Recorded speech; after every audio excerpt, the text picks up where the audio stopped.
Hello and welcome. Beneath the crimson sun, a world dies slowly, suffocating under its own wounded sky. But you must understand that Athos was not always this wasteland of ash and bone. Long before the sorcerer kings carved their tyrannies into the bleeding earth, before psionics became the safest path to power, and before magic demanded blood sacrifice for even the smallest cantrip, there existed a paradise so lush and vital that its memory has been deliberately erased from history. The Pristine Tower stands as the last monument to that murdered age, a needle of gleaming white that pierces the tablelands like an accusation. Within its impossible architecture lies the secret of how a world of infinite abundance transformed into an empire of dust, and why the magic that flows through Athos now demands the death of all living things to fuel even the simplest spell. You need to travel back through ages so distant that even the oldest dragon kings barely remember them as fever dreams. The Blue Age preceded all other eras, a time when vast oceans covered nearly all of Athos, and the halflings ruled from beneath and upon the waves as masters of organic technology that would seem like divine sorcery to the desperate survivors of the modern era. These ancient halflings, known as the Rulisti, possessed no magic in the traditional sense, no incantations or mystical gestures.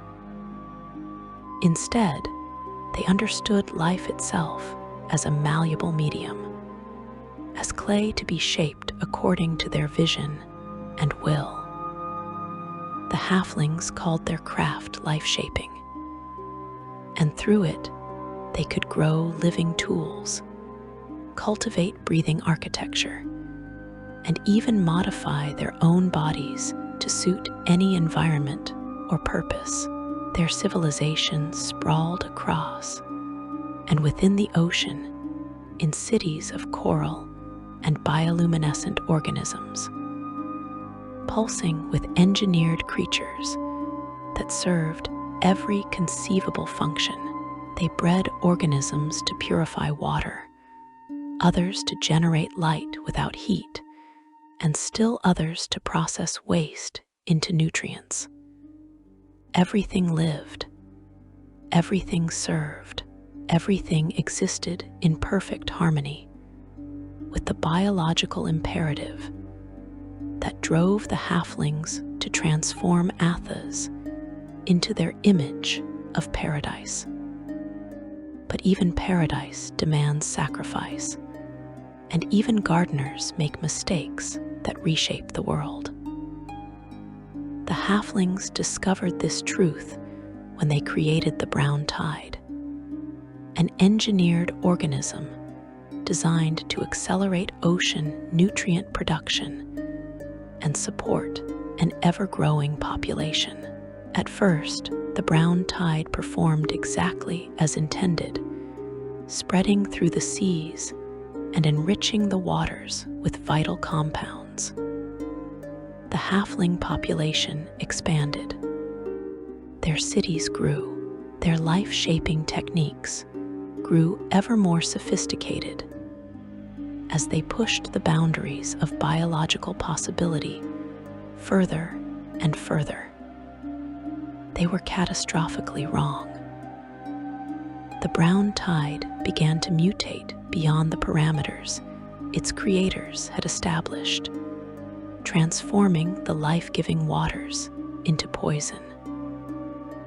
It spread like a plague through the oceans, choking out native life forms and disrupting the delicate biological networks the halflings had spent millennia cultivating. Entire underwater cities found themselves surrounded by dead water, sterile, and lifeless. The engineered organisms that powered halfling civilization began dying en masse, creating cascading failures throughout their infrastructure. Panic gripped the greatest minds of the age as they realized their paradise was collapsing beneath them, drowning in a tide of their own creation.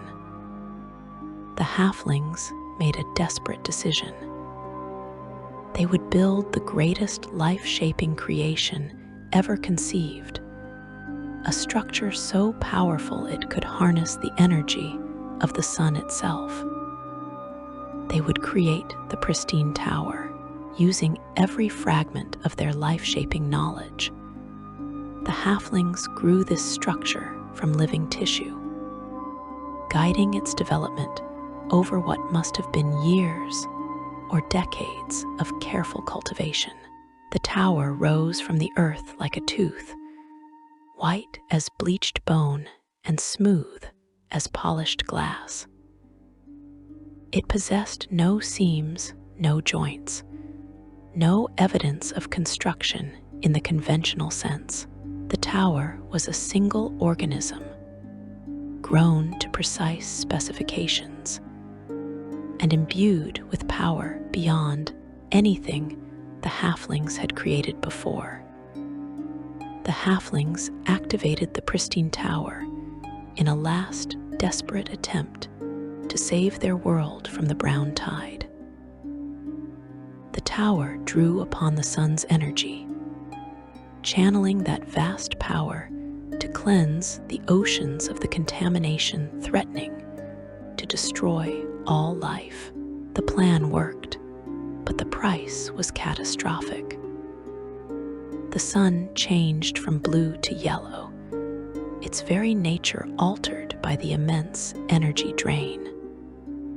The endless oceans receded, revealing a world of land where water had once reigned supreme.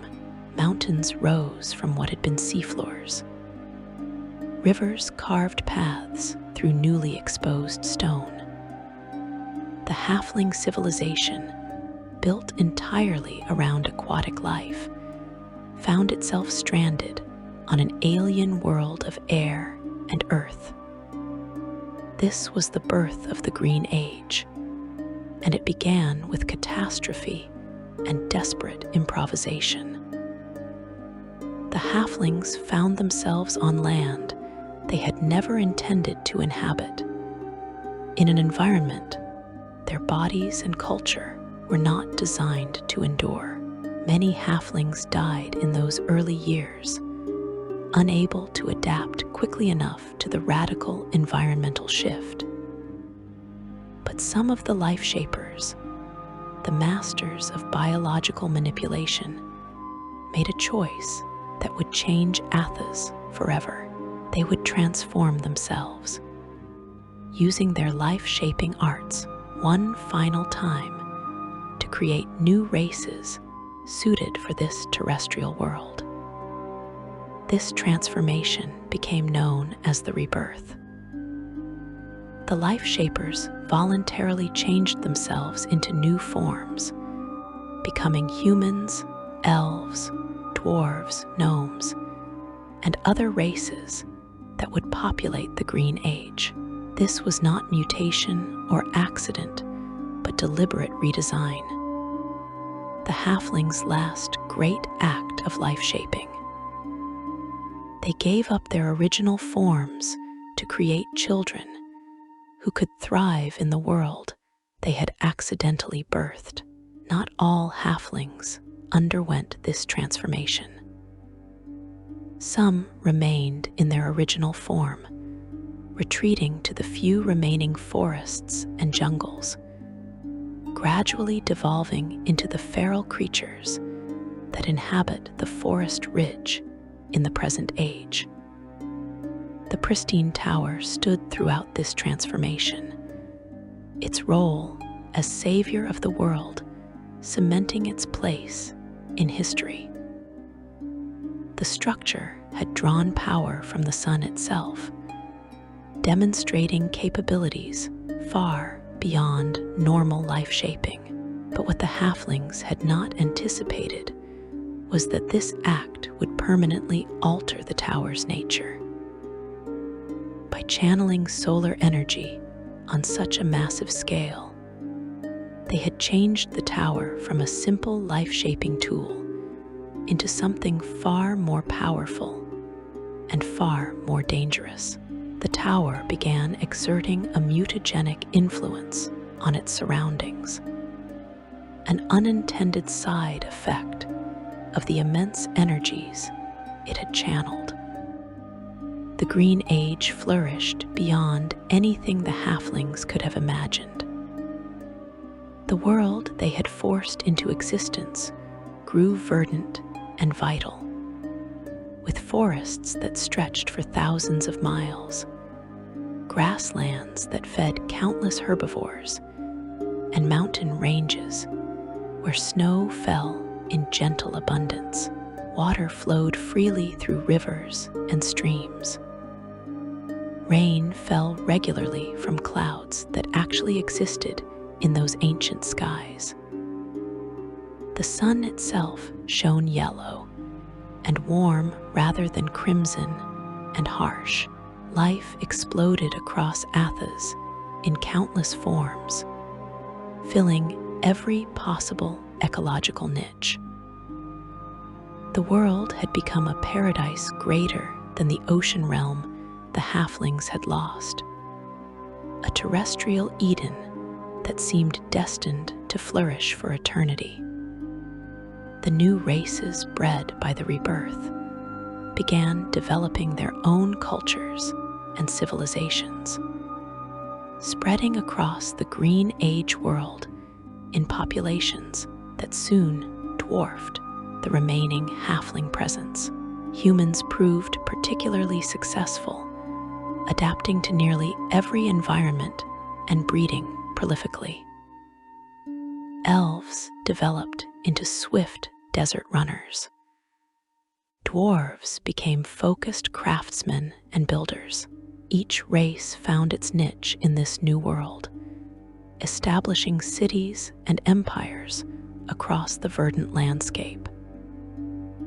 These races knew nothing of life shaping, for that art had died with the halfling civilization that created them. Instead, they discovered other forms of power, particularly the mental disciplines that would eventually be called the Way. The Pristine Tower stood throughout this age of growth and prosperity, largely forgotten by the new races who did not understand its purpose or power. The few who ventured close to its white walls reported strange transformations, mutations that suggested the tower still functioned on levels beyond mortal comprehension. Creatures born near the tower often displayed unusual characteristics, extra limbs, or bizarre colorations that marked them as touched by forces beyond natural evolution. These mutations frightened the new races, creating legends about the tower as a place of danger and transformation. But the tower remained pristine, unmarked by time or weather, standing watch over a world that was gradually forgetting the halflings who had created it. Within its white walls, machinery of flesh and bone continued functioning, processing information and performing operations according to programming installed in an age now lost to memory. The tower was alive in a way that transcended simple biology, conscious in a manner that defied definition. It remembered its purpose even as the world forgot, and it waited for someone who would understand its power and unlock its full potential once more. That someone would arrive eventually, bringing with them knowledge even more dangerous than life-shaping. Knowledge that would transform the Pristine Tower from a tool of salvation into an instrument of apocalypse. Section 2. The Rise of Magic and the Tower's Corruption.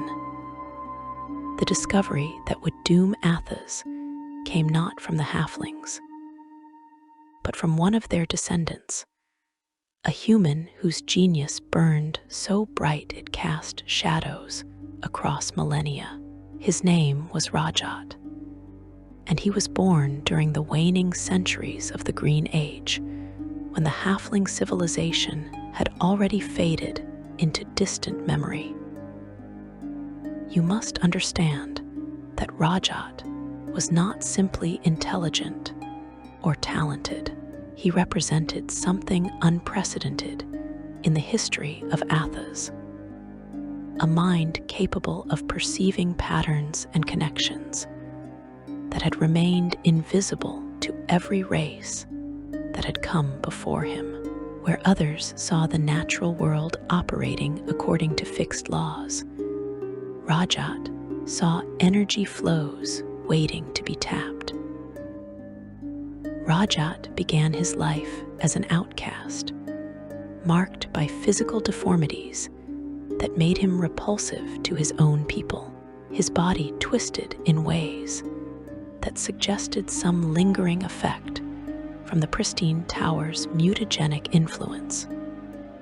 Though whether he was born near the tower or carried mutations passed down through bloodlines remains unclear. His appearance made him an object of fear and ridicule. Other humans shunned him, drove him from settlements, treated him as a monster rather than a person. This rejection might have broken a lesser mind, but Rajat's isolation became his crucible, the forge where his terrible brilliance was refined into something sharp enough to cut through reality itself. He wandered the Green Age alone for years, surviving through cunning and observation. During these lonely travels, Rajat made discoveries that would reshape Athens forever. He found the Pristine Tower and studied it obsessively, attempting to understand the principles behind its life-shaping capabilities. Though he could not fully comprehend halfling biotechnology, Rajat recognized that the tower manipulated fundamental forces of life and energy. This observation led him to theorize that energy itself could be harnessed directly through symbolic manipulation, through words and gestures that acted as keys to unlock power flowing through all living things. Rajat spent decades, perhaps centuries, testing this theory. He discovered that by speaking certain words in certain patterns, by moving his hands in precise configurations, he could tap into life energy and redirect it according to his will. The breakthrough came when he realized he did not need to merely tap this energy, but could consume it entirely, draining the vitality from plants and animals to fuel effects far more powerful than anything he had achieved before. This was defiling magic, the art that would ultimately murder the Green Age and transform Athens into a dying world. With defiling magic at his command, Rajat's power grew exponentially. He could create fire from nothing, summon water in the desert, reshape stone with a word. But his triumph carried bitter irony. In discovering this revolutionary power, he remained utterly alone, the only practitioner of an art no one else understood. This loneliness gnawed at him, transforming his initial excitement into something darker and more obsessive. Rajat conceived a plan so monstrous it would define the next age of Athens. He would use magic to systematically exterminate every race except the halflings, whom he believed were Athens' true inheritors. Rajat understood he could not achieve this genocide alone. He needed followers, students who would learn his arcane arts and serve as weapons in his crusade against the younger races. He emerged from isolation and began seeking out individuals who displayed both the talent necessary to learn magic and the ruthlessness required to use it for mass murder. These individuals came from every race Rajat intended to destroy, a cruel irony that seemed to amuse him. He would turn the races against themselves, using their own children as instruments of extinction. Rajat established his stronghold in a place he called the Steeple of Crystals, a fortress where he conducted his most dangerous experiments and trained his chosen students. Here he taught the principles of defiling magic, stripping away any moral reservations his students might harbor about consuming life to fuel spells. The training was brutal and unforgiving. Students who showed hesitation or mercy were eliminated. Only the most ruthless, most dedicated survived to receive the title of champion from their terrible master. Rajat did not merely teach these champions magic. He enhanced them using the Pristine Tower itself, bringing his most promising students to that ancient structure, and using its life-shaping capabilities, combined with his magical knowledge, to transform them into something more than human.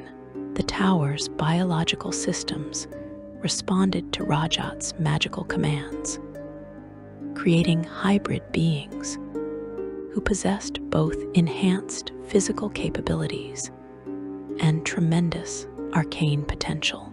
Each champion received not just power, but a specific mandate, a race they would pursue across Athens until not a single member survived. Boris would lead the crusade against the dwarves, earning the title Butcher of Dwarves. Hamanu, created later as a replacement champion, would hunt the trolls to extinction. Dregoth would pursue the giants. Each champion received their assignment and the power necessary to fulfill it. Rajat bound them to him with magic, ensuring they could not easily turn their newfound strength against him. He promised them immortality, dominion, and a place in the cleansed world once their work was complete. The cleansing wars began with fire falling from the sky and ended with Athens transformed beyond recognition.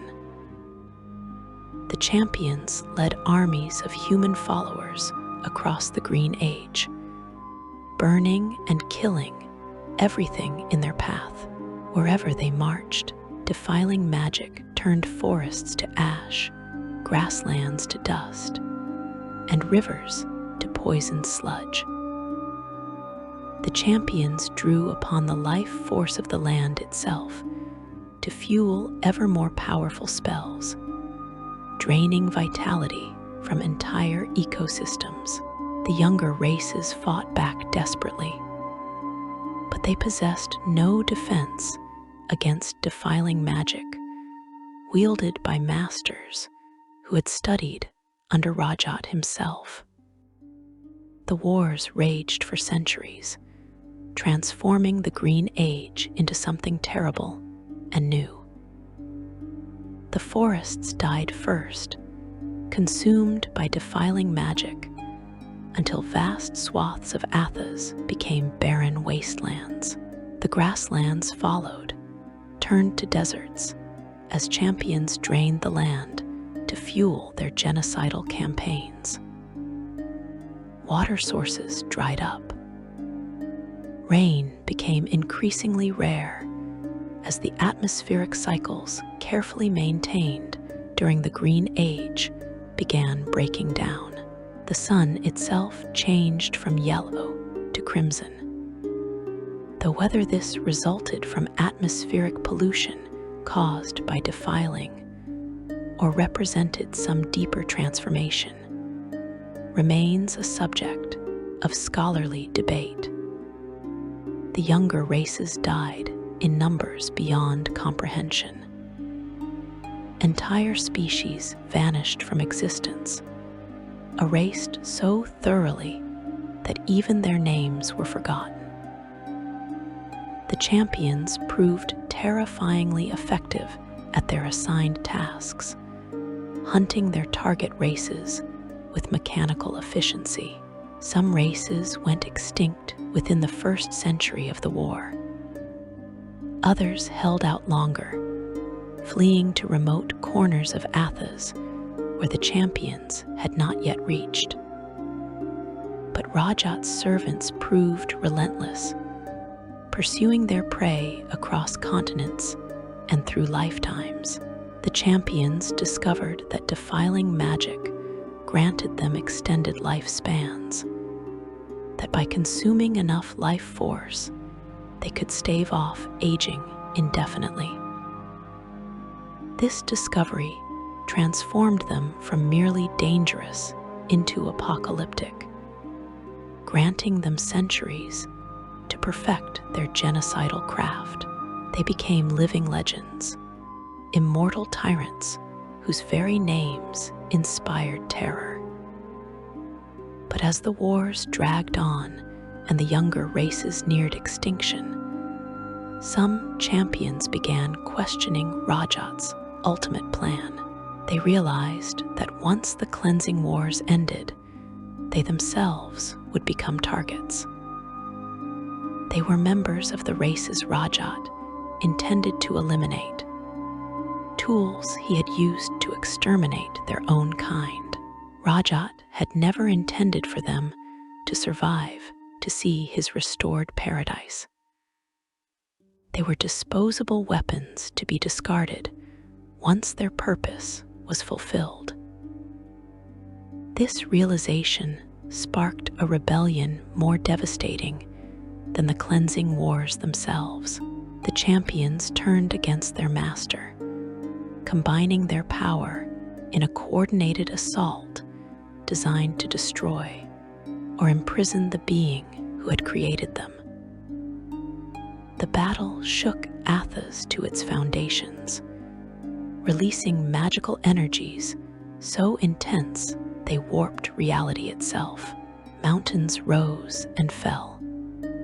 Seas of fire spread across the dying land. The champions knew they could not truly kill Rajat, whose mastery of magic exceeded their own by orders of magnitude. But they could imprison him, trap him beyond the world where his power could not touch Athos. They succeeded in binding Rajat within a place called the Hollow, later known as the Black, using an artifact called the Dark Lens to focus their combined magical power. But this victory came at tremendous cost. Boris, the most powerful of the champions, underwent a transformation into something called the Dragon, a being of immense power who would guard Rajat's prison and collect tribute from the other champions to maintain the magical wards, keeping their former master contained. The other champions did not undergo immediate transformation, but instead established themselves as sorcerer kings, rulers of city-states built upon the ruins of the Green Age. They maintained their power through defiling magic and began their own slow transformations into dragon-like beings. Though this metamorphosis would take centuries to complete and required vast amounts of life force to fuel, each sorcerer king claimed territory across the dying remnants of Athos, ruling as immortal tyrants over populations they viewed as little more than cattle. The Pristine Tower stood throughout this transformation, its role in empowering the champions cementing its reputation as a place of terrible power. The tower had been used by Rajat to enhance his students, lending its ancient life-shaping capabilities to his magical purposes. This combination of biotechnology and arcane power created beings who transcended normal human limitations. But the process had corrupted something within the tower structure, damaged systems designed for creation by forcing them to serve destruction. The Sorcerer Kings avoided the tower after their rebellion, fearing what other changes it might inflict upon them. They established their city-states far from its white walls and forbade their subjects from approaching it. Stories spread about the tower's power, tales that grew more exaggerated and frightening with each retelling. The Green Age was dead, murdered by defiling magic and the ambitions of those who had learned to consume life itself for power. The age that followed carried many names, but most simply called it the Age of Sorcerer Kings, an era of tyranny and slow extinction. Section 3. The Cataclysm and Magical Transformation. The imprisonment of Rajat should have marked the end of Athos's darkest chapter. But you must understand that endings on this dying world never arrive cleanly. The champions had succeeded in binding their master within the hollow, using the dark lens to focus their combined magical might into a prison that would hold even Rajat's terrible power. But this victory demanded a price that would shape the millennia to come.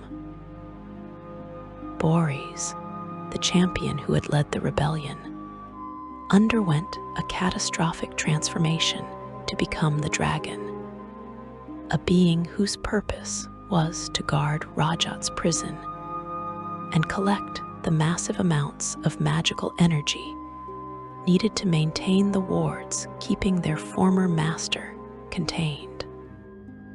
Boris's transformation was immediate and agonizing, a rapid metamorphosis that twisted his human form into something draconic and monstrous.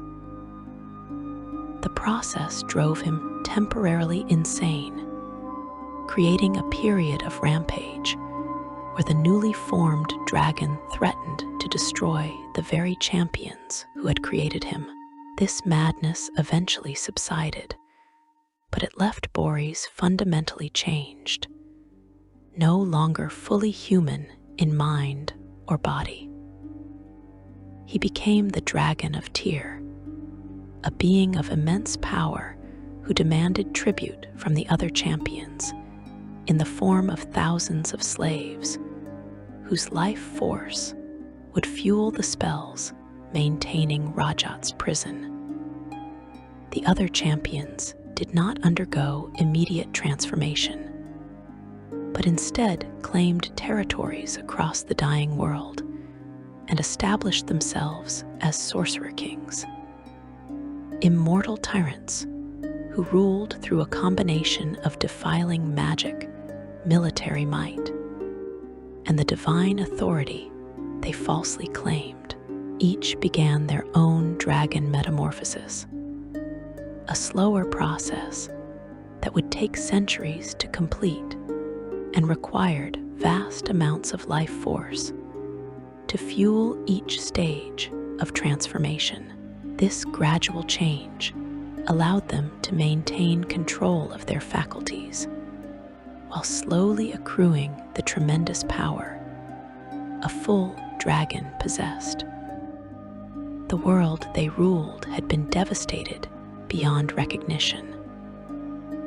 The cleansing wars had consumed the Green Age's abundance, leaving behind vast deserts where forests once stood and dry dust, where rivers once flowed. The sun blazed crimson in the sky, its light harsh and unforgiving. Water became the most precious resource on Athos, more valuable than gold or steel. The Sorcerer Kings established their city-states around the few remaining water sources, building civilizations of brutal efficiency, where slavery was not merely an economic system, but a necessity for survival in the dying world. But while the Sorcerer Kings consolidated their tyrannical rule, strange changes began manifesting across Athos, transformations that suggested the world itself was adapting to the catastrophic damage defiling magic had inflicted. The Pristine Tower, which Rajat had used to enhance his champions, continued exerting its mutagenic influence on the surrounding lands. This influence had always existed to some degree, a side effect of the tower's life-shaping capabilities and the solar energies it had channeled during the transition from Blue Age to Green Age. But something about Rajat's use of the tower, combining ancient biotechnology with his revolutionary magic, had intensified this mutagenic field. Creatures born near the Pristine Tower began displaying increasingly dramatic mutations, characteristics that marked them as products of forces beyond natural evolution. A desert lizard might birth offspring with crystalline scales. A bird might produce young with 6 wings instead of 2. These mutations were not random chaos, but appeared to follow patterns, as if the tower was attempting to create life forms adapted to Athos's harsh new conditions. Some of these mutated creatures proved viable, thriving in environments that would kill their unmutated cousins. Others were biological impossibilities that died within hours of birth. The sapient races were not immune to these transformations. Humans living near the tower's influence zone began producing children with unusual characteristics. Based on what scholars have observed, this could imply that the tower's mutagenic field was actively working to diversify the races of Athos, creating variations better suited to specific environmental niches in the dying world. Over generations, some of these variations became distinct enough to be recognized as separate peoples, though whether they constitute entirely new races or simply divergent populations of existing ones remains a subject of debate among those who study such matters. The half-giants emerged during this period, beings of tremendous size and strength, but often limited intellect. Their origins remain somewhat mysterious, though the most common explanation suggests they resulted from magical experimentation or breeding programs instituted by the Sorcerer Kings, who needed powerful laborers and warriors. The moles, sterile hybrids of human and dwarven parentage, definitely resulted from deliberate breeding by slavers who recognized the value of combining human adaptability with dwarven endurance. These beings possessed hybrid vigor that made them ideal for the most demanding labor, and their sterility ensured they could never form independent populations that might threaten their masters. Other unusual beings appeared across Athos during these turbulent centuries following the Cleansing Wars. The Terrans, reptilian humanoids with strong tribal cultures, inhabited the hinterlands. The Thrycreen, insected beings with 4 arms and alien mindsets, hunted across the deserts in packs.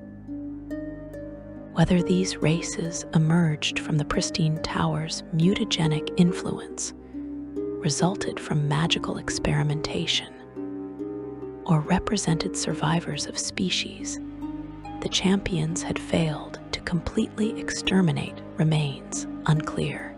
The historical records from this period are fragmentary at best, deliberately obscured by Sorcerer Kings who preferred their subjects remain ignorant of the past.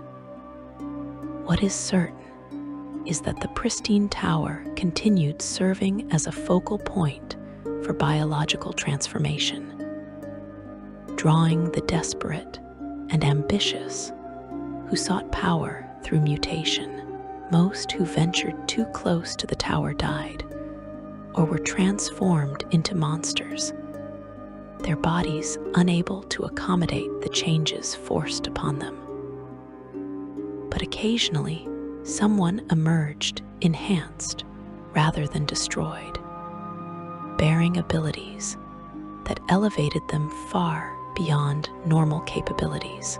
These tower-touched individuals became living legends, wandering Athos with powers that seemed to blur the line between natural ability and supernatural gift. While these physical transformations reshaped the populations of Athos, an equally significant shift was occurring in the realm of supernatural power itself. Psionics, the mental discipline known as the Way, had existed throughout the Green Age and continued developing during and after the Cleansing Wars. This form of power drew upon mental energy rather than external life force, allowing practitioners to reshape reality through focused will without destroying the environment around them. A Psion could move objects, read thoughts, or create illusions without leaving trails of dead vegetation and ash. The Way offered an alternative to the destructive power of defiling magic, and its practice spread throughout the populations struggling to survive in the dying world. Unlike arcane magic, which required years of study and often a teacher willing to share dangerous knowledge, psionic abilities manifested spontaneously in individuals across all social classes. A slave might suddenly develop the ability to sense emotions. A merchant could discover they possessed limited telepathy. These wild talents appeared without warning, suggesting that psionics represented an innate capability all sapient beings possessed to some degree. The Sorcerer Kings viewed this democratization of supernatural power with concern bordering on paranoia. They had built their dominance on monopolizing arcane knowledge, on being the only beings who truly understood magic's secrets. But psionics could not be monopolized. Anyone might develop the talent, from the lowest slave to the highest Templar. This represented a threat to the tyrannical order the Sorcerer Kings had established, forcing them to create psionic academies in their city-states where talented individuals could be identified and either recruited into service or eliminated as potential rebels. The relationship between magic and psionics became increasingly complex as both forms of power evolved in response to Athos's harsh conditions. Some rare individuals developed facility with both, becoming masters who could seamlessly blend arcane and psionic techniques. The distinction between preserving and defiling magic took on new moral dimensions in this context. Preservers, those rare wizards who drew upon life force without destroying the plants that provided it, found themselves grudgingly respected by many Scions. Preserving required tremendous discipline, carefully pulling just enough energy to fuel spells without killing the source. Defilers, by contrast, embodied everything the Way's philosophy rejected. They took the easy path to power, consuming life force without thought for consequences. A defiler cared nothing for sustainability or long-term survival. They wanted power immediately, and the environmental cost was someone else's problem. This mindset perfectly suited the Sorcerer Kings, who possessed centuries to relocate, if necessary, and power enough to claim any territory they desired. The Sorcerer Kings themselves existed beyond even this dichotomy. Their gradual transformation into dragon-like beings, altering their relationship with magic in fundamental ways. They required constant infusions of life force to fuel their ongoing metamorphosis, consuming energy on scales that made ordinary defiling seem trivial. The lands surrounding their palaces became sterile wastelands, drained of vitality by the Dragon King's very presence. To sustain themselves and their transformations, they required steady supplies of sapient life force, energy obtained through ritual sacrifice, gladiatorial games, and the systematic exploitation of their slave populations. The economic and social systems of the city-states evolved to support this constant need for life force, while maintaining populations large enough to provide consistent supplies. Slavery became not just a labor system, but a biological resource management strategy. Gladiatorial arenas served multiple purposes, providing entertainment, while also identifying the strongest slaves for breeding programs or sacrifice. The tyranny was absolute and inescapable, enforced through magical and psionic means that made rebellion seem impossible. Yet resistance persisted despite these obstacles.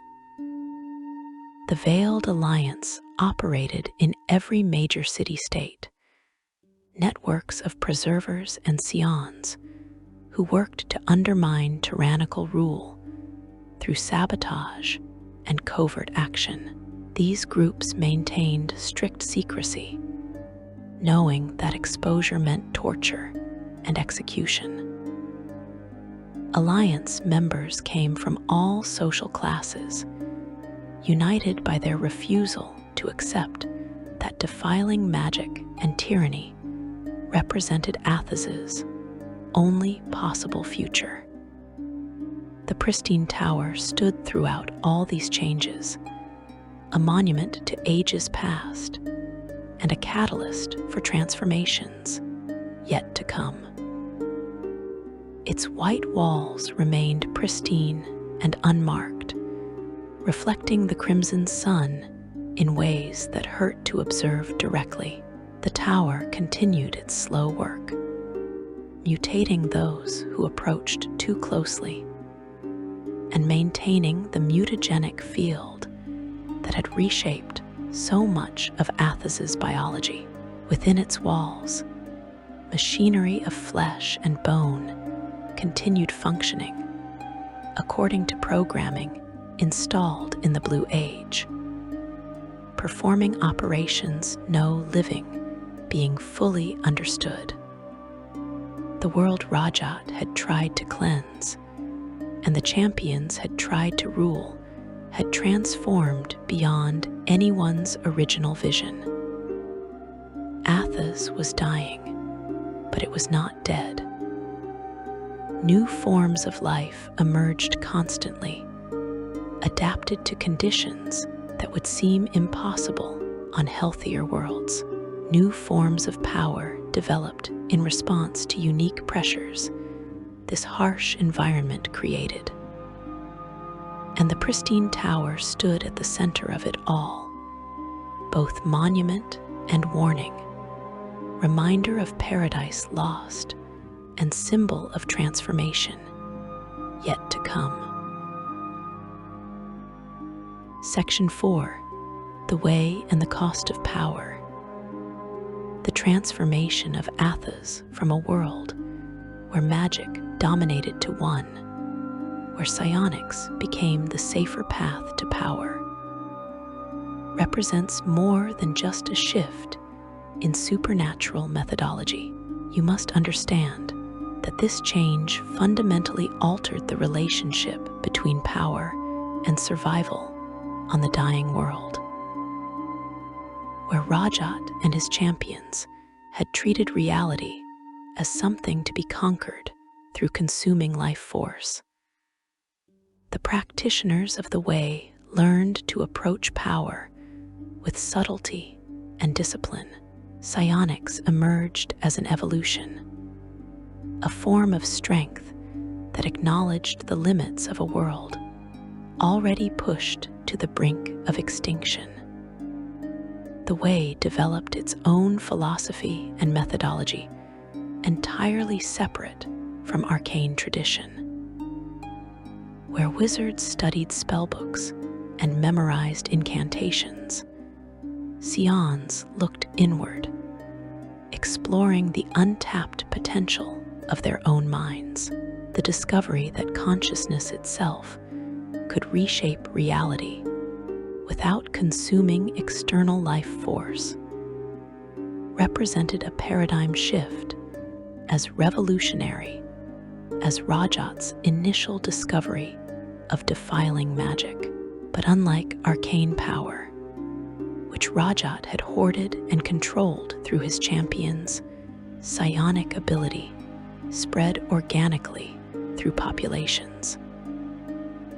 A child might spontaneously develop the ability to move objects with thought, or a merchant might suddenly find herself able to detect lies through mental contact. The first organized schools of psionic training emerged from free settlements and nomadic tribes that existed between the Sorcerer King's domains. These early teachers recognized patterns in how psionic abilities manifested and developed, creating methodologies for nurturing raw talent into disciplined power. They discovered that the mind could be trained like a muscle, strengthened through exercise and focused practice. A student would begin with simple exercises, moving small objects or sensing surface emotions. As their control improved, they would tackle increasingly complex challenges, eventually developing the ability to read deep thoughts, create vivid illusions, or even reshape their own bodies through concentrated will. The Way categorized psionic abilities into disciplines based on their focus and application. Psychokinesis allowed practitioners to manipulate physical objects and energy through mental force alone. Telepathy enabled direct mind-to-mind communication and the reading of thoughts. Clairsentience granted enhanced perception beyond normal sensory range. Psychometabolism allowed psions to control their own biological processes, healing injuries or enhancing physical capabilities. Each discipline required different mental approaches and attracted practitioners with different temperaments. But regardless of discipline, all psions faced the same fundamental challenge that separated the Way from defiling magic. Psionic power drew upon the psion's own mental and physical energy rather than external life force. This meant that overextending oneself carried immediate and personal consequences. A wizard who drew too heavily on defiling magic would simply drain more life from the surrounding environment, leaving behind expanding circles of sterile ash. A psion who pushed beyond their limits would collapse from exhaustion, potentially suffering permanent mental damage from the strain. This built-in limitation made psionics inherently safer for the world than arcane magic. But it also meant that individual psions could never match the raw destructive potential of a powerful defiler. The Sorcerer Kings recognized this limitation and exploited it ruthlessly. They established psionic academies in their city-states, ostensibly to train talented individuals and help them reach their full potential. In reality, these academies served as sorting mechanisms, identifying those psions who might pose threats to the established order.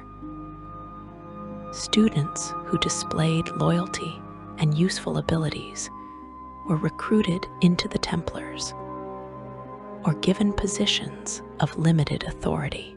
Those who showed independent thinking or moral objections to the Sorcerer King's tyranny simply disappeared, killed quietly to prevent them from becoming focuses of rebellion. Different city-states took different approaches to managing psionic talent. Some maintained scholarly academies focused on understanding the theoretical foundations of the Way. Others emphasized martial applications, training warrior psions who could enhance their physical capabilities and coordinate with mundane soldiers. Each Sorcerer King shaped their academy to produce psions suited to their particular style of rule. Despite the Sorcerer King's attempts at control, the Way continued spreading beyond their reach. Wild talents appeared constantly in slave populations, among caravan merchants, within the ranks of gladiators and laborers. These untrained psions often developed their abilities in secret, fearful of being identified and forced into service or eliminated as threats. Some sought out independent teachers, Sions who operated outside the official academies and taught students according to their own philosophies.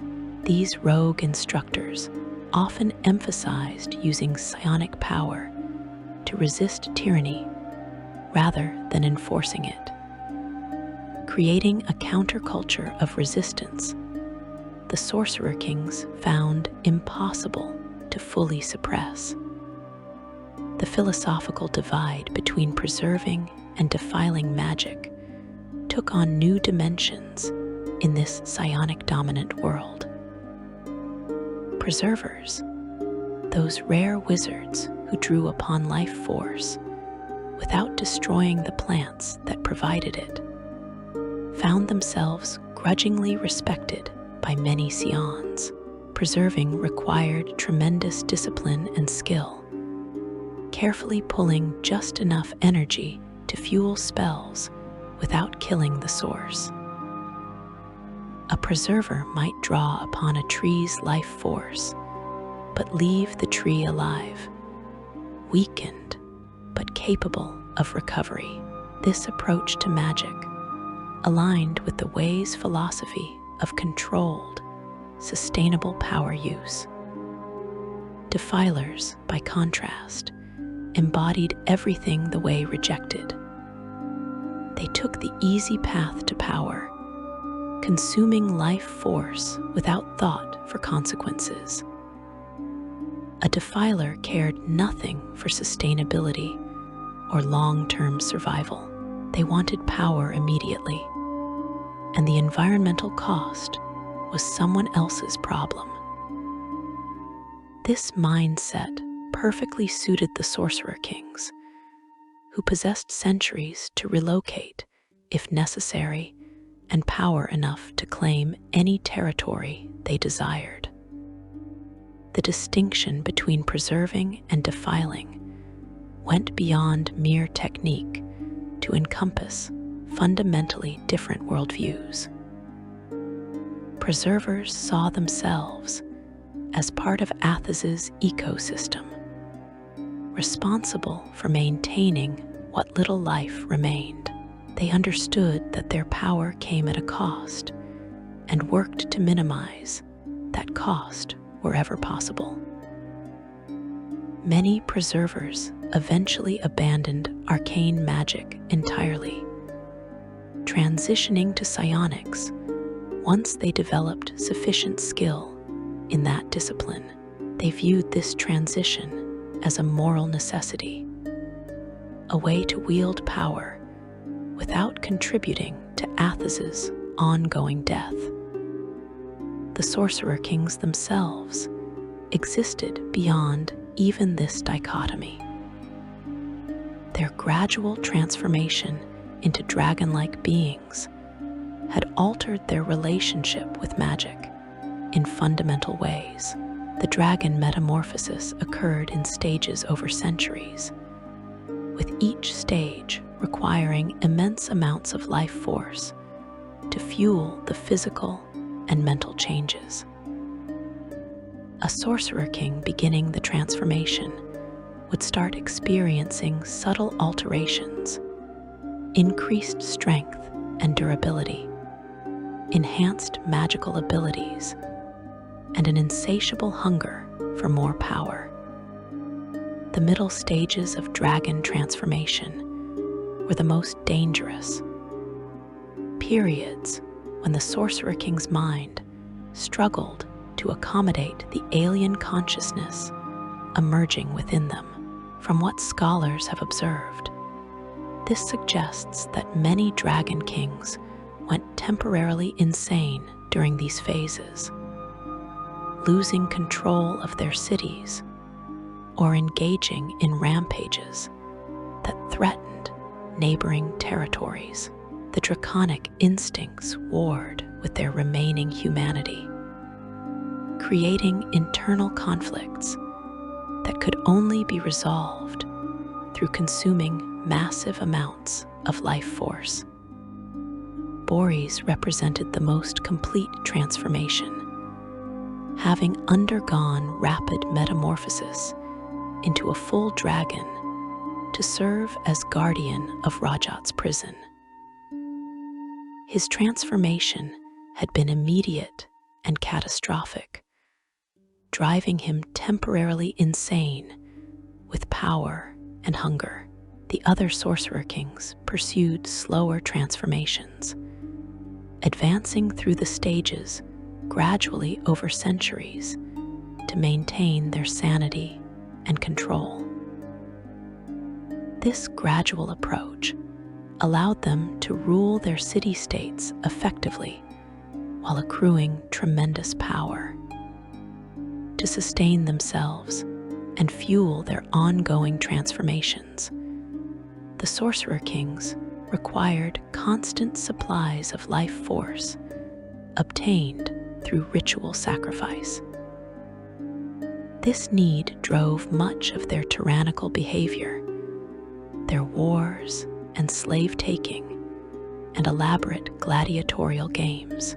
Every Templar they empowered drew upon their personal reserves of magical energy through connections called elemental vortices, requiring the Sorcerer Kings to consume more life to replenish what they had given. The Templars themselves possessed no inherent magical ability, but drew power directly from their Sorcerer King patron, creating a system of dependence that ensured loyalty. The economic systems of the city-states evolved to support this constant need for life force, while maintaining populations large enough to provide consistent supplies. Slavery became not just a labor system, but a biological resource management strategy. The Templars tracked bloodlines and breeding rates, ensuring optimal population levels. Gladiatorial arenas served multiple purposes, providing entertainment for the masses, while also identifying the strongest slaves for either breeding programs or ritual sacrifice. Even trade and commerce functioned partially to concentrate resources and populations in ways the Sorcerer Kings could most efficiently exploit. The true cost of this system fell on those with no power to resist it, the slaves and common citizens who existed only to be consumed by their immortal masters. A farmer might work her entire life in service to a Sorcerer King, only to be selected for sacrifice when her labor value declined. A gladiator might win 100 matches, earning fame and temporary privilege, only to die in a Templar's ritual when his blood was needed to fuel a defiling spell or maintain the ward on Rajat's prison. The tyranny was absolute and inescapable, enforced through magical and psionic means that made rebellion seem impossible. Yet rebellion persisted despite these obstacles, proving that even in Athos's darkest hours, some refused to accept the Sorcerer King's claim to absolute authority. The Veiled Alliance operated in every major city-state, networks of preservers and scions who worked to undermine tyrannical rule through sabotage and resistance. These groups maintained strict secrecy, knowing that exposure meant torture and execution. Alliance members came from all social classes, from slaves to nobles, united by their refusal to accept that defiling magic and tyranny represented Athos's only possible future.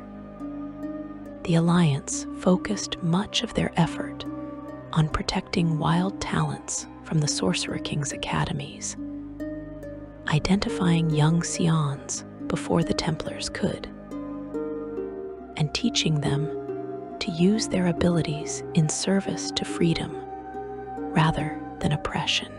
They maintained hidden training facilities in the wastes between city-states, places where students could learn the way without corruption or moral compromise.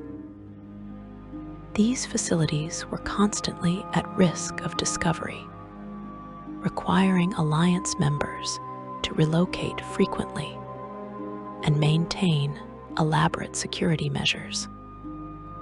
The permanent price of magical ambition had become clear to anyone willing to see it. Rajat had discovered how to consume life for power and created champions who would use that knowledge to nearly exterminate all sapient life on Athos. Those champions had transformed themselves to escape their master, only to become even more dependent on consuming life than they had been before.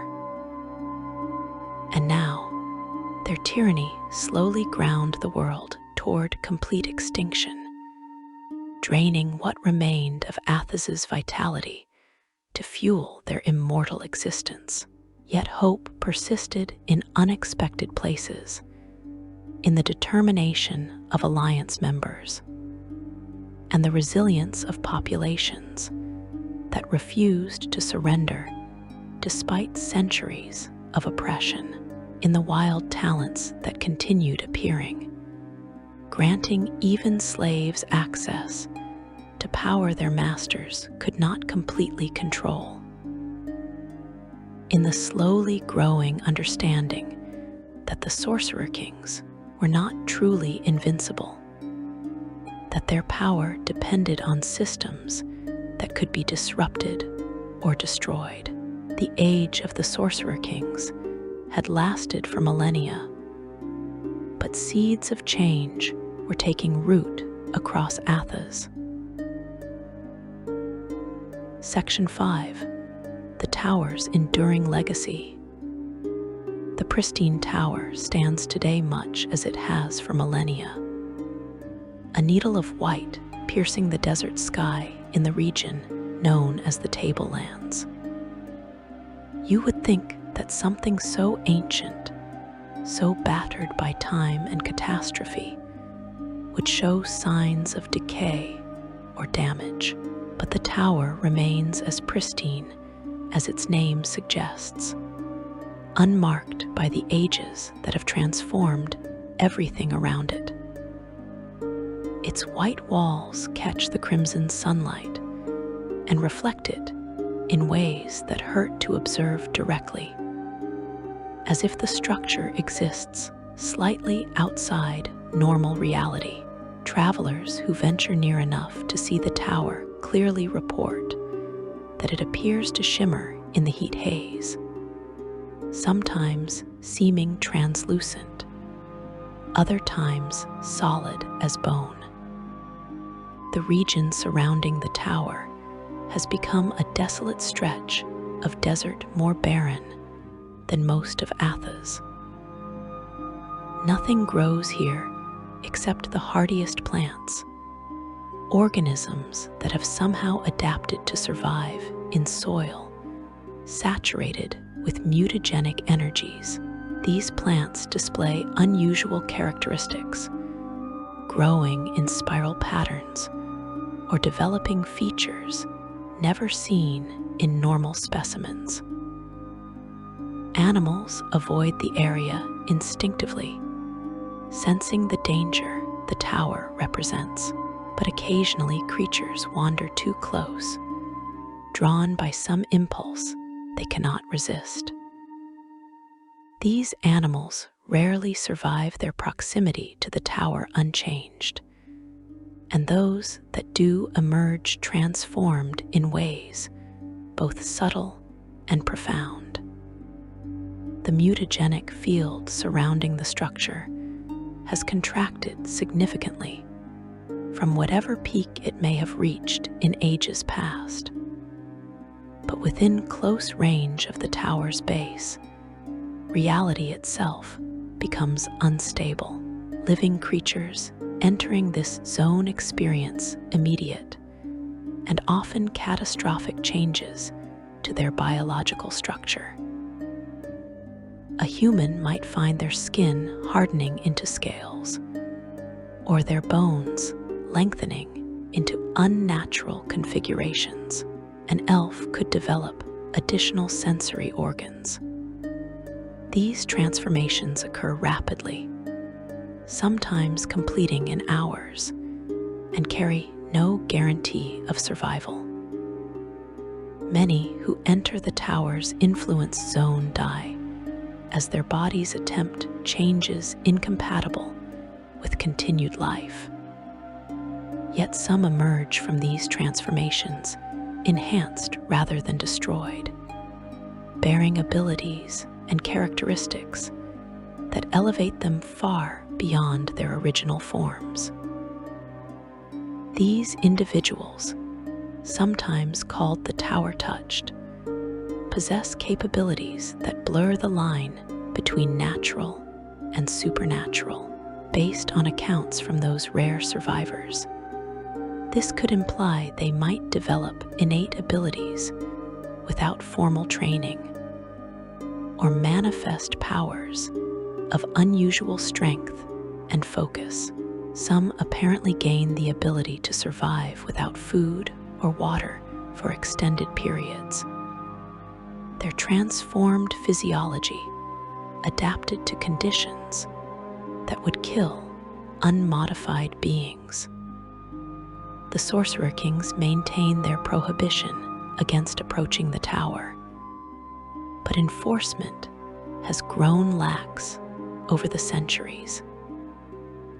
The sheer distance between most city-states and the Pristine Tower makes regular patrols impractical, and the tower's reputation for transforming or killing those who approach serves as deterrent enough for most, but a steady trickle of pilgrims continues making the dangerous journey, drawn by stories of power and transformation. Some seek to cure diseases or disabilities through the tower's mutagenic influence. Others hope to gain abilities that will elevate them above their station. And a few simply want to understand what the tower truly is, driven by curiosity stronger than their survival instinct. Among these pilgrims walk the most desperate preservers, wizards who have devoted their lives to understanding how magic might be wielded without destroying Athas. They come to the tower seeking answers to questions that have plagued them for generations. Could the tower's biological systems be studied and replicated, creating new methods for accessing power without defiling? Does the structure contain records or knowledge left by the halflings that might reveal alternatives to the destructive path Rajat discovered? These preservers risk transformation and death in pursuit of knowledge that might save their dying world. The possibility that the Pristine Tower contains accessible records of halfling life-shaping techniques has driven multiple expeditions to attempt entering the structure itself, but the tower's interior remains impenetrable to most methods of access. The white walls possess no visible doors or windows, no seams that might indicate entry points. Attempts to breach the walls through force inevitably fail, as the tower's structure proves remarkably resilient. From what those who have tried report, this suggests the tower protects itself through means that transcend both arcane magic and psionic power. indicating it may possess its own form of defensive systems. Yet occasionally, the tower opens, creating temporary entrances that allow access to its interior. These openings occur without apparent pattern or warning, lasting anywhere from brief moments to extended periods before sealing once more.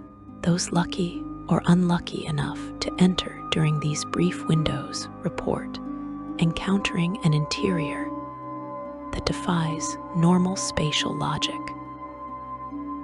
The tower appears much larger inside than its external dimensions suggest, containing vast chambers and corridors that twist through impossible angles. The walls pulse with faint bioluminescence, providing light that seems to emanate from the structure itself rather than any external source. And throughout the interior, machinery of flesh and bone continues functioning, processing information and performing operations according to programming installed millennia ago. The few explorers who have penetrated deep into the tower and returned speak of encountering chambers containing pools of organic material and apparatus that appears designed to reshape living creatures based on what halfling life shaping was capable of. We can assume these chambers once served to transform beings according to templates stored in the tower's biological memory. But accessing such systems would require understanding controls and interfaces designed for halfling physiology and psychology.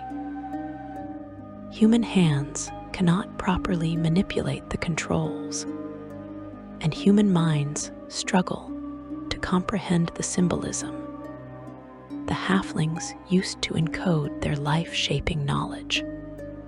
Rumors persist of individuals who have successfully used the tower's apparatus to transform themselves, emerging with abilities deliberately chosen rather than randomly imposed. Whether such tower masters actually exist or represent wishful thinking by those who dream of mastering the tower remains unclear. The stories vary wildly, with some claiming these beings have made themselves immortal through successive transformations, while others suggest they have transcended biological limitations entirely.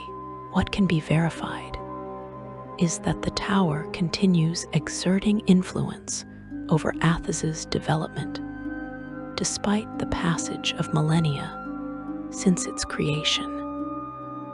The tower's role in Athos's history cannot be overstated. It began as the halflings' salvation, the tool they used to combat the brown tide and save their civilization from extinction by channeling the sun's energy to cleanse the oceans. The tower transformed Athos from a water world into a terrestrial paradise, birthing the Green Age even as it ended the Blue Age. The tower stood witness as the halflings transformed themselves into new races through the rebirth, deliberately redesigning their own biology to create humans, elves, dwarves, and other peoples suited for life on land. Millennia later, Rajat discovered the tower and recognized its potential. He used its life-shaping capabilities combined with his revolutionary magic to enhance his champions, creating beings of tremendous power who would wage the cleansing wars and nearly exterminate all sapient life on Athos. The tower served Rajat's purposes, lending its ancient biotechnology to his genocidal vision. And after the champions rebelled and imprisoned their master, the tower continued its work, continuing to mutate and transform according to damaged programming no one fully understood. The philosophical debates about the tower's nature and meaning have spawned multiple perspectives among those who study such matters.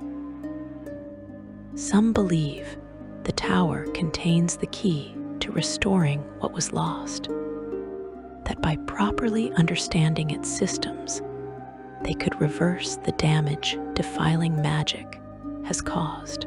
They point to the tower's ability to transform life as evidence that it could also recreate extinct species, repopulating Athos with plants and animals that have not existed for millennia. This view represents hope that the Green Age might somehow be restored, if only the tower's secrets could be unlocked. Others take a more pragmatic stance, arguing that Athos cannot return to its former state, and attempting to do so represents feudal nostalgia. Instead, they believe the tower should be studied to accelerate adaptation to current conditions by understanding how the tower creates mutations suited to harsh environments. Perhaps evolution could be deliberately guided toward forms that can thrive in the world as it exists, rather than mourning the world that was lost. This philosophy appeals to many who have accepted that Athos's decline cannot be reversed and focus, instead, on ensuring some form of life persists regardless of how extreme conditions become. A radical minority believes the tower must be eliminated entirely. They argue that as long as the Pristine Tower stands, it will continue creating mutations that destabilize Athos's already fragile ecology. Every new variation the tower produces competes with existing life for increasingly scarce resources. Every transformation it inflicts creates beings whose altered biology may prove incompatible with long-term survival. But the tower's resilient structure has defeated every attempt at destruction, suggesting it cannot be eliminated through conventional means. The Sorcerer Kings themselves maintain complex relationships with the Pristine Tower. Most publicly dismiss it as irrelevant, a relic of an age that no longer matters to the business of maintaining their city-states. But some have conducted research into the tower's capabilities, seeking ways to exploit its power for their own purposes. Rajat had used the tower to empower his champions originally, demonstrating that its life-shaping systems could be combined with magic to create beings of tremendous power.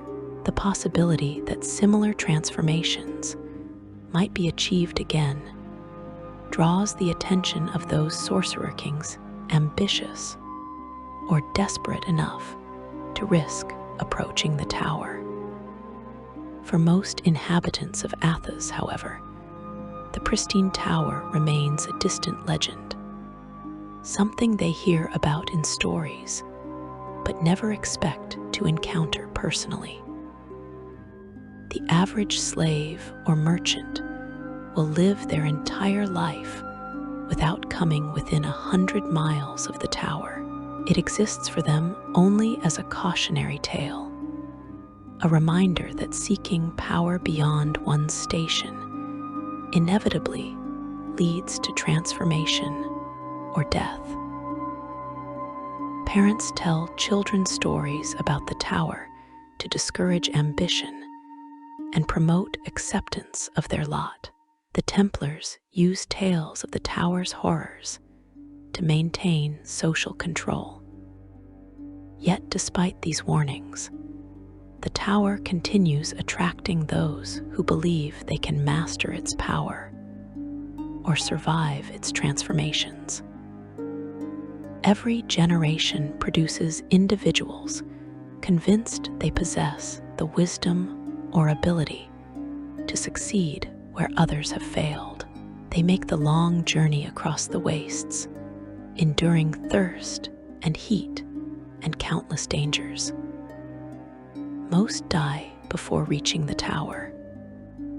Those who arrive often find the experience less enlightening than they hoped, discovering that the tower offers transformation without understanding, power without control, change without the wisdom to direct it productively. The future of both the Pristine Tower and Athos itself remains uncertain, balanced on edges sharper than obsidian blades. Will the tower's continued mutations eventually produce species capable of reversing the damage defiling magic has caused? Or will its transformations only accelerate Athos's decline? Can the knowledge contained within the tower be recovered and used to restore what was lost? These questions haunt everyone who thinks deeply about Athos's fate. What remains certain is that the Pristine Tower will continue standing long after the current age has passed into history. It has outlasted the Blue Age and the Green Age. It has survived the cleansing wars and the rise of the Sorcerer Kings. The tower represents both Athos's greatest achievement and its deepest tragedy, a monument to the halfling's mastery of life-shaping, and a warning about the dangers of wielding power without fully understanding its consequences. The tower embodies the entire history of Athos, compressed into physical form. It stands as proof that power without wisdom leads to ruin, that the ability to reshape life does not grant the understanding necessary to wield that ability responsibly, and it reminds everyone who sees it that the choices made by previous generations echo through millennia, shaping worlds in ways their makers never intended or imagined. The tower's pristine walls will outlast the Sorcerer Kings, will endure long after the last city-state crumbles into dust. It will stand as Athos's monument, watching over the world until whatever end awaits this dying planet finally arrives. The tower knows which future awaits, locked in biological memory banks that no living being can access. But it keeps its secrets, as it has for millennia, waiting patiently for whatever comes next. If you found value in this deep exploration of the Pristine Tower and the tragic history of Athos, please consider supporting this channel by liking this video and subscribing for more deep dives into the lore that makes Dark Sun one of the most fascinating and brutal settings in all of fantasy. Your support allows me to continue researching and presenting these comprehensive examinations of the worlds we love to explore. Thank you for joining me on this journey through the shattered remnants of a dying world. And until next time, may your path through the wastes be swift and your water never run dry.